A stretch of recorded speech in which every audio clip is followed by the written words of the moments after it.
어떤 누군가는 그런 교훈들을 잘 받아서 더 발전시키기도 하고, 어떤 누군가는 그런 가르침을 받아들이지 않기도 하고, TV나 책이나 인물들을 통해서 내 마음속에 감동이 된 가르침이나 교훈을 받으면 우리는 그걸 삶의 모토로 삼습니다. 저 같은 경우도 신학을 공부하기 전, 목사가 되기 전 장사꾼으로 성공해야겠다는 다짐을 하고 제가 장사를 했었습니다. 때마침 장사를 이제 어떻게 해야 되는지 잘 몰랐어요. 그냥 돈만 벌면 되는 줄 알았어요. 근데 그때 마침 제 인생의 극장 드라마인 TV에서 이제 상도가 하는 거였어요. 상도를 보니까 그 주인공이 열심히 일을 하고 있었어요. 그래서 그 상도에 나오는 그 주인이 딱 오더니 뭘 하고 있냐고 묻더라고요. 그래서 그 상도 주인공이 자기는 지금 열심히 아침부터 새벽까지 일해가지고 돈을 많이 벌어야 됩니다. 이렇게 이야기하니까 그 대방 어르신이라고 하죠. 그분이 이런 말을 남깁니다. 장사는 돈을 버는 것이 아니라 사람을 버는 것이다. 제가 그 말씀이 제 가슴에 꽂혀가지고 장사하는 내내 장사는 돈을 버는 것이 아니라 사람을 버는 것이다. 그런 마인드와 그 자세로 살아갔던 기억이 납니다. 그러니까 어떤 교훈을 받냐에 따라서 사람이 달라지기도 하죠. 르호보암은 나라가 두 쪽으로 갈리는 아주 절대절명의 위기 가운데 있었습니다. 하지만 르호보암은 솔로몬과 함께했던 그 노인들의 가르침을 듣는 것이 아니라 친구들의 이야기를 듣고 나서 결론은 어떻게 됩니까? 나라가 두 쪽으로 갈리게 됩니다. 사도 바울은 율법으로 흠이 없는 자였어요. 아주 철저한 자였죠.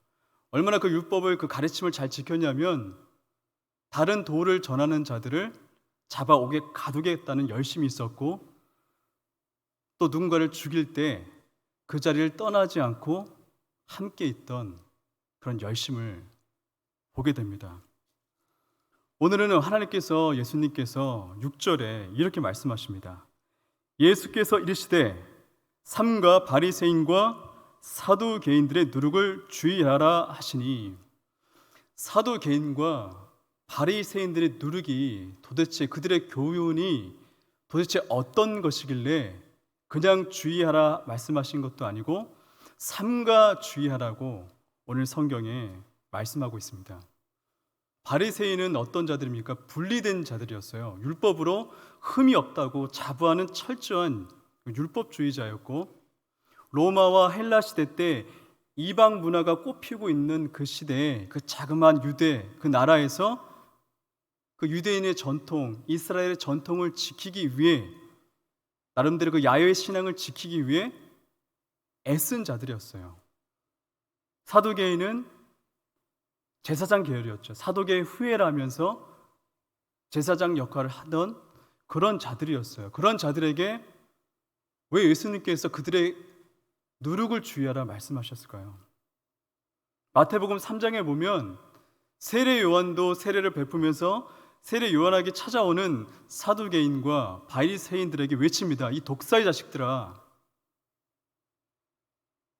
회개에 합당한 열매를 맺어라. 속으로 아브라함이 너희의 조상이라고 생각하지 말아라. 하나님께서는 얼마든지 이 돌들로도 아브라함의 자손들을 만들 수 있느니라. 이미 도끼가 나무 뿌리에 닿았느니라. 이렇게 선포를 합니다. 사실 오늘 이 시대에 바리새인과 사두개인 같은 사람들이 이 교회에 오면 존경의 대상이지 경계의 대상이 아닙니다. 생각해 보십시오. 저같이 넥타이를 메고 제사장 옷을 입고 하나님 말씀을 전합니다. 누가 정죄하겠습니까? 바리새인과 같이 토색하지 않습니다. 간음하지 않습니다. 불의가 없습니다. 일에 2번이나 금식을 하고 12조를 철저히 냅니다. 그런 자들을 우리는 경계하지 않습니다. 그런 자들을 따라가지 못해서 그냥 동경의 대상이지 그들을 정죄하거나 그들이 잘못된 신앙을 가졌다고 우리는 생각하지 않을 것입니다. 예수님께서도 이들을 무턱대고 정죄하지 않으셨어요.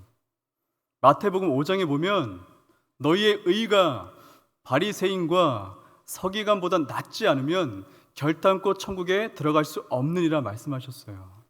그리고 마태복음 23장에 보면 무엇이든지 그들이 전하는 바를 듣고 행하고 지키라. 이렇게 예수님께서는 성경을 통해서 우리에게 말씀하셨습니다. 그들이 다른 도를 전하는 것이 아니었습니다. 지금으로 따지면 구원파적인 것들, 신천지적인 것들, 외경이나 위경이나 이런 것들을 전하는 것이 아니라 나름대로 하나님의 말씀을 전했는데 왜 예수님께서는 그들을 향해서, 제자들을 향해서 바리새인과 서기관들과 사두개인들의 누룩, 그들의 교훈을 주의하라 말씀하셨을까요? 그것은 누가복음 12장 1절에 가면 이런 말씀이 있습니다.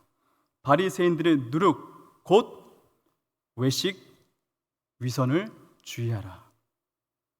그들이 잘못된 걸 전한 것이 아니라 그들의 누룩은, 그들의 교훈은 외식이었다는 거예요. 위선이었다는 것입니다. 제가 그 말씀을 마태복음 23장을 통해서 읽어드리도록 하겠습니다. 서기관들과 바리새인들이 모세의 자리에 앉았으니 그러므로 무엇이든지 그들이 말하는 바는 행하고 지키되 그들이 하는 행위는 본받지 말라. 그들은 말만 하고 행하지 아니하며 또 무거운 짐을 묶어 사람의 어깨에 지우되 자기는 이것을 한 손가락으로도 움직이려 하지 아니하며 그들은 모든 행위를 사람에게 보이고자 하나니 곧 그 경문띠를 넓게 하며 옷수를 길게 하고 잔치의 윗자리와 회당의 높은 자리와 시장에 문안 받는 것과 사람에게 랍비라 칭함받는 것을 좋아하느니라. 이들의 문제가 바로 여기에 있다는 거예요. 그리고 마태복음 15장에 보면 이런 말씀이 있습니다. 외식하는 자들아, 이사야가 너희에게 관하여 잘 예언하였도다. 일러스되 이 백성이 입술로는 나를 공경하되 마음은 내게서 멀도다. 사람의 계명으로 교훈을 삼아 가르치니 나를 헛되이 경배하는도다. 이렇게 성경은 우리에게 이야기하고 있습니다. 이 외식이, 이 위선이 얼마나 강력하냐면 예수님을 믿는다고 해서 해결되지 않아요. 하나님을 믿고 나면 이런 모든 것들이 없어지고 순수하게 하나님만 바라보는 신앙이 있으면 얼마나 좋겠어요. 하지만 구원과 동시에 포기할 수 없는 게 이런 위선이에요. 얼마나 보암직스럽고 탐스러운지 포기할 수 없는 거예요. 예수 그리스도를 등에 업고 바벨탑 꼭대기에 갈 수 있는 것들이 바로 이런 욕망입니다. 그래서 예수님께서는 오늘 말씀을 통해서 그런 것들을 주의하라고 말씀하고 있습니다. 제가 한때 교회에 청소할 때가 있어요. 청소 잘 안 해요. 청소를 잘 안 하는데 이 로비에 눈이 많이 와가지고 성도님들이 이렇게 밟으면 이 진흙이 생기잖아요. 그럼 제가 나름대로 이렇게 대걸레 가지고 이렇게 닦아요.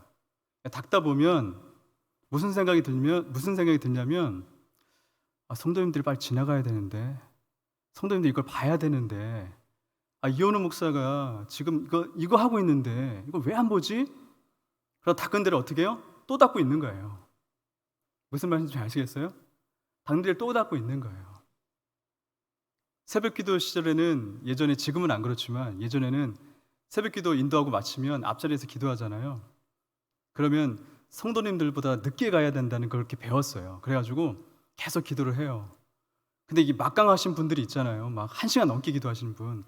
저는 이렇게 뭐든지 다 짧아가지고 기도도 짧아요. 10분이면 끝나요. 그럼 어떻게 해요?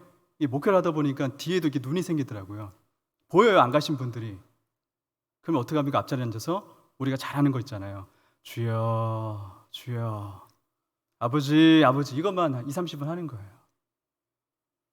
그런 외식적인 부분들이 우리 안에 있다는 것을, 제 안에도 아직도 포기 못하는 그 외식이 있다는 걸 보게 돼요. 그런데 우리가 어리석은 건 뭐냐면, 그런 남을 속이고 자신을 속이는 걸 가지고 하나님도 속일 수 있다는 것처럼 우리가 행동을 한다는 거예요. 예레미야 20장에 뭐라고 말씀하십니까? 하나님은 폐부와 십장을 살피시는 하나님이라 하셨어요. 마태복음에 또 10장에 뭐라고 말씀하십니까? 머리털까지 세신 바라. 너희들이 무엇을 하든지 하나님께서 다 알고 계신다고 이야기하고 있습니다. 창세기부터 요한계시록을 보십시오. 창세기 보시면 1, 2장은 참 아름답게 써져 있어요. 하지만 그 아름다움이 그렇게 오래가지 않아요. 3장에 넘어가면 인간의 죄악된 위선적인 모습들을 고발하는 장면들이 나와요.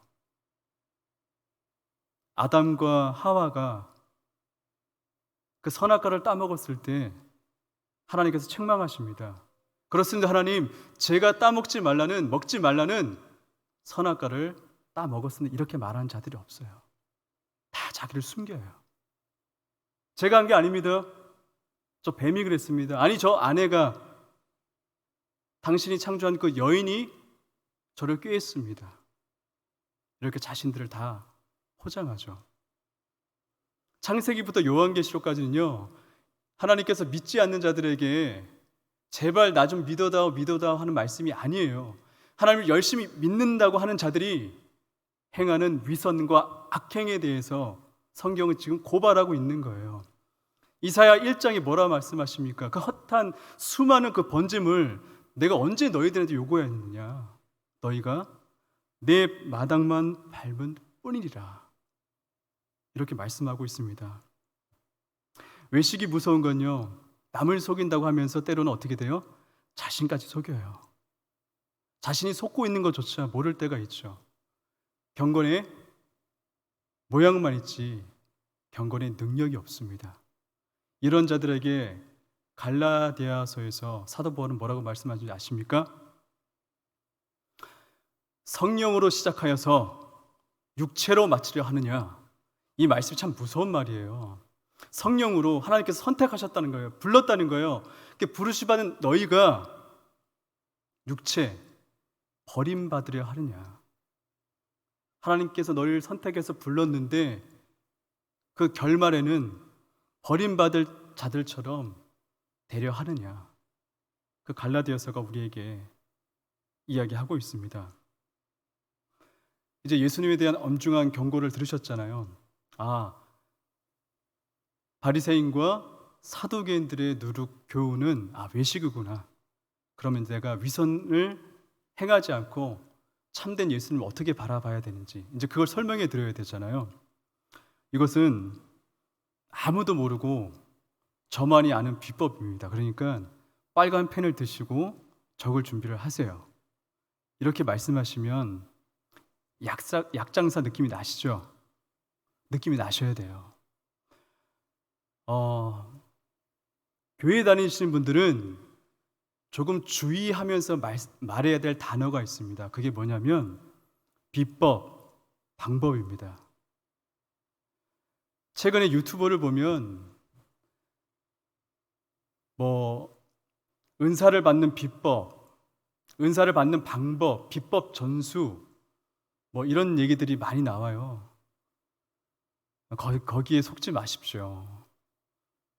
제가 실력이 부족해서 그런지 몰라도요, 죄송하지만 그런 비법이나 방법은 없습니다. 성경을 찾아보십시오. 창세기부터 요한계시록까지 찾아보시면 예수님에 관한 것밖에 없어요. 요한복음 5장에 말씀하시잖아요. 너희가 영생을 얻기 위해서 성경을 연구하느냐? 바로 나 예수 그리스도 외에는 거기 없다는 거예요. 우리를 위해서 십자가에 못 박혀 돌아가신 그분, 다시 부활하셔서 이 땅 가운데 오실 그분밖에 없다는 거예요. 저는 모르겠어요. 어떻게 은사를 받을 수 있는 비법이 있는지, 또 그 비법을 어떻게 전수해 줄 수 있는지, 사람이 줄 수 있고 받을 수 있는 것이 아닌데 요즘 최근에 유튜브나 이런 것들을 보면 그런 거짓된 가르침들이 많이 나와 있는 것들을 보게 됩니다. 그래도 목사라면 뭔가를 말씀해 드려야 되잖아요. 비슷하던 거라도. 제가 보니까요, 하나님께 은혜를 많이 받으신 분들은 다른 게 필요 없더라고요. 나의 나된 것은 하나님의 은혜라고 고백하며 사시는 모습을 보게 되더라고요. 이제 떡 이야기를 좀 해볼까 합니다. 5절 말씀이 이렇게 되어 있습니다. 제자들이 건너편으로 갈새 떡 가져가기를 잊었더니.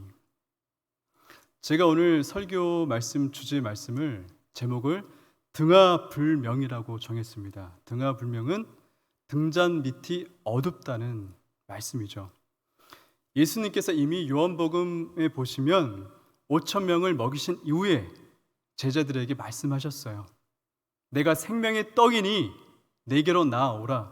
너희 조상들은 광야에서 만나를 먹었지만 그러함에도 너희 조상들은 죽었거니와 내게 오는 자들은 절대로 줄이지 아니하리라. 내가 생명의 떡이라. 나를 먹고 내 잔을 마시는 자는 영생하리라. 이미 예수님께서 제자들에게 5천 명을 먹이신 이후에 자신이 생명의 떡이라고 말씀하셨어요. 근데 그 제자들은 그 생명의 떡 대신 예수 그리스도를 깨닫지 못하고 있었죠. 함께 하면서도. 바리새인과 사두개인과 서기관들은 어찌 보면 그 누구보다 예수님을 잘 알아야 될 사람들이었어요. 하지만 그들은 예수님을 대적하는 자들이 되었습니다. 그들의 열심과 그들의 부지런함은 하나님 나라와 하나님 영광을 위한 것이 아니라 하나님을 반대하는 열심으로 나아갔다는 것입니다. 바리새인과 서기관들과 사두개인들이 전해주는 말씀대로 우리 성도님들 열심히 부지런히 사셔야 됩니다. 저는 그렇게 사시는 여러분들을 절대로 행위 구원론자라고 말씀드리지 않을 겁니다.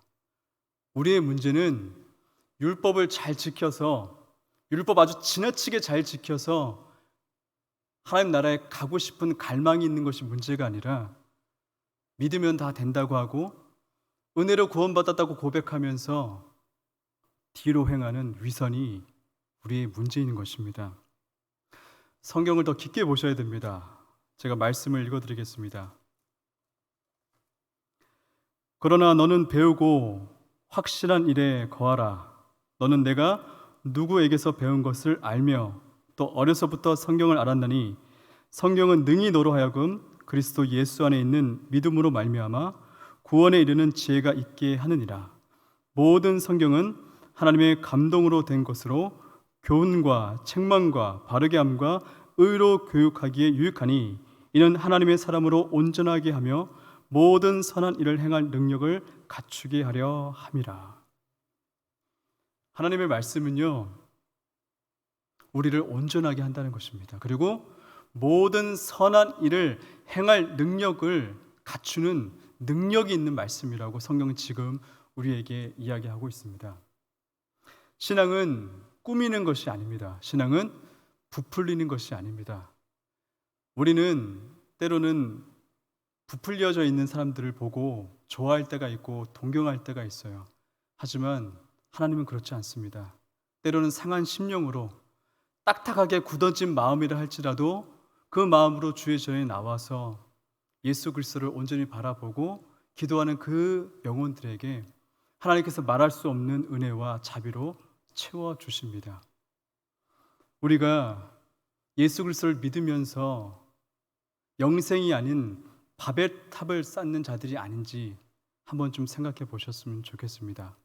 그리고 하나님께서 주신 그 교훈으로 말미암아 바벨탑을 쌓는 자가 아니라 영원한 생명을 쌓으시는, 그리고 그 영원한 생명을 주시는 예수 그리스도가 늘 우리 곁에, 내 곁에, 이 마포교회 가운데 늘 함께 하신다는 것을 믿고 의지하시면서 순전한 믿음으로 포장되어 있지 않는 상한 심령 그대로 주님을 만나시는 우리 마포교회 성도님들 다 되셨으면 좋겠습니다. 기도하겠습니다.